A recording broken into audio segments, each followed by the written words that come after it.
Olá pessoal, o conteúdo do Vita Convida de hoje, o tema é sobre queda capilar. A nossa convidada é a médica dermatologista doutora Lia Dalazen.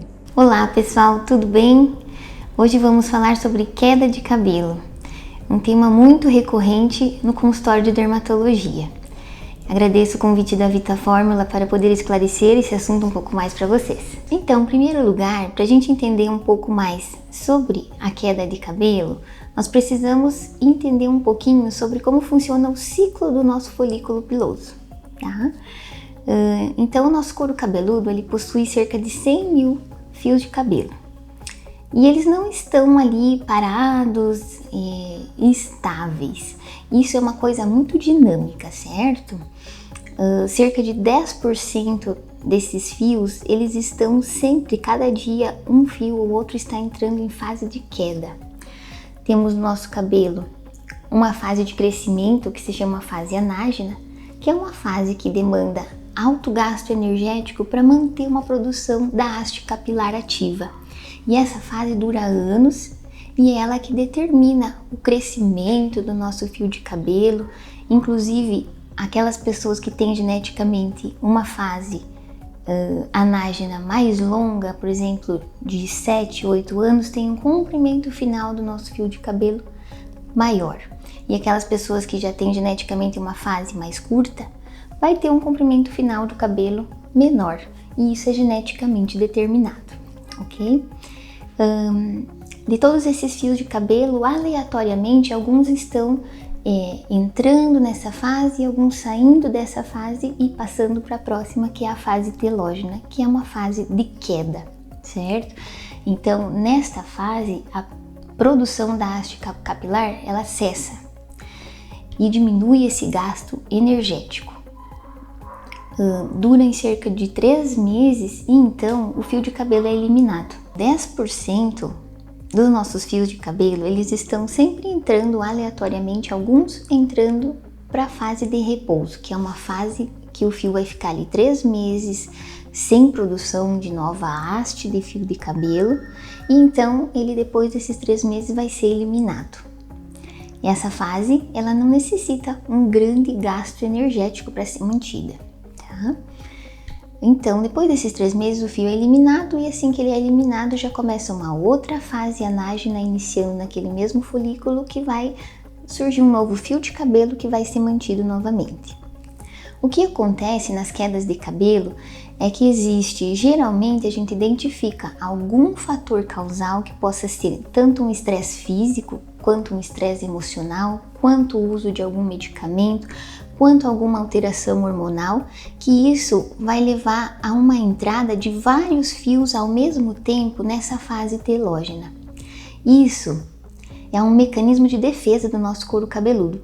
Quando a gente passa por algum estresse que a gente precise preservar energia para combater o fator estressante, acaba que o couro cabeludo economiza, como se fizesse uma economia de energia, que leva os fios para essa fase então de repouso.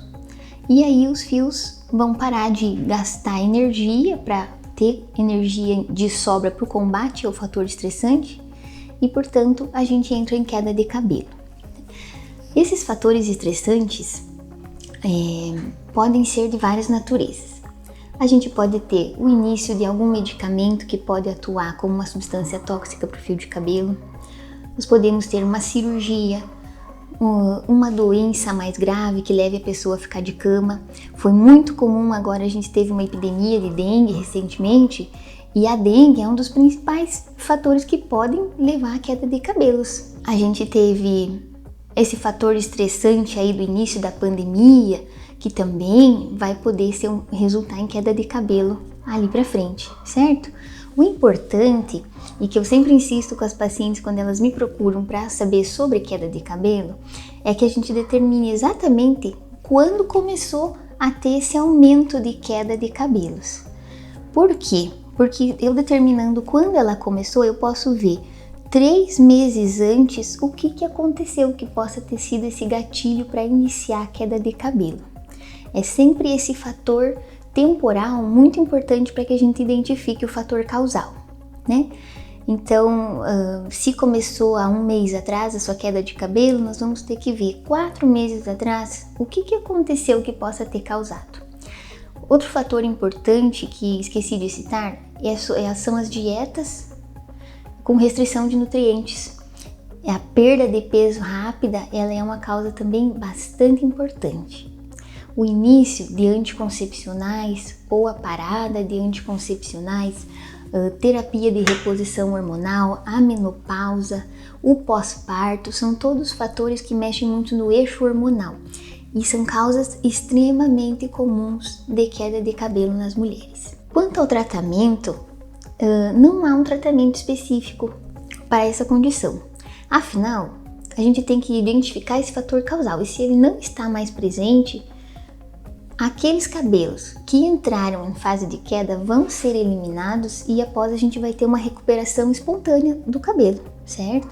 Então, muitas vezes o nosso tratamento é apenas investigar se existe alguma condição capilar associada a alguma outra doença de couro cabeludo que possa estar associada a essa queda de cabelo, então sendo agravada pela queda que existiu então, ou identificar se existe alguma alteração metabólica, alguma alteração hormonal que possa impedir a recuperação adequada do nosso couro cabeludo.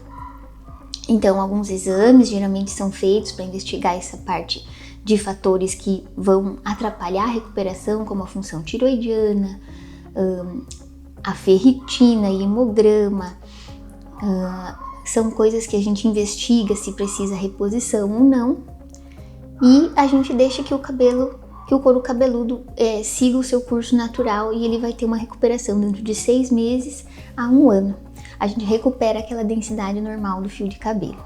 Então é um pouco estressante para as pacientes, às vezes tem que ter a paciência de aguardar essa resolução, mas essa é a conduta adequada. Afinal, aqueles fios que entraram na fase de queda, eles serão eliminados. A gente não tem como voltar atrás, e sim a gente tem que aguardar que aquele fio caia e ter a paciência para que outro fio novo surja e comece a crescer. O nosso fio cresce cerca de 1 centímetro por mês.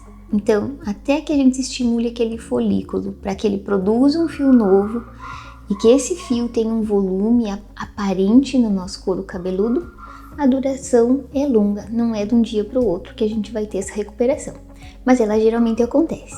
Então é muito importante consultar para avaliar qual o fator que desencadeou a queda de cabelo, investigar se tem algum fator que necessita ser corrigido para que não atrapalhe essa recuperação capilar e também ver se não há nenhuma condição associada que necessite de tratamento específico.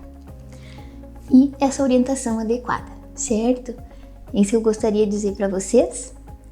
Muito obrigada e estou à disposição para qualquer dúvida.